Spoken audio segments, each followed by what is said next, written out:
Næst ætla ég að setja skýringatexta með kaflanúmeri fyrir neðan myndina, en áður en ég geri það ætla ég að breyta þessu hér í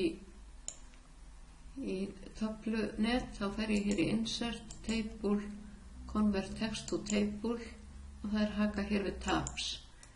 Ég smelli á myndina og fer í References, Insert Caption, mynd 1 fyrir neðan, fer hérna í Numbering og haka við Include Chapter Number til að fá kaflanúmerið með.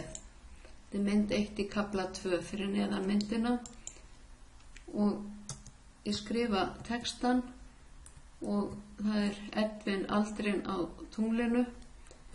Ég ætla að breyta stílnum á Caption á töflumiðanum.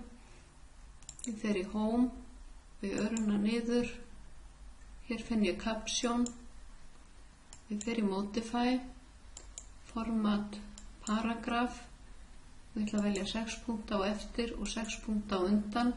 Það er sjálfgefið að það séu 10 punktar á eftir og ekkert bil fyrir ofan og ég ætla að miðja. OK og OK. Ég ætla að slökkva hérna á stílaglugganum og ætla ég að mjókka dálkana hérna í töflunetinu þannig að það passi nokkurn veginn. Ég fer í miðja myndina hér og ég ætla líka að taka af rammana hérna í kring, no border, og svo setjum við orðskiptingu hér í lokin. Þannig ég ætla að vista þetta núna og inn í næsta myndskeiði þá ætla ég að sýna hvernig þið setjið mismunandi hausa og fætur í skjalið.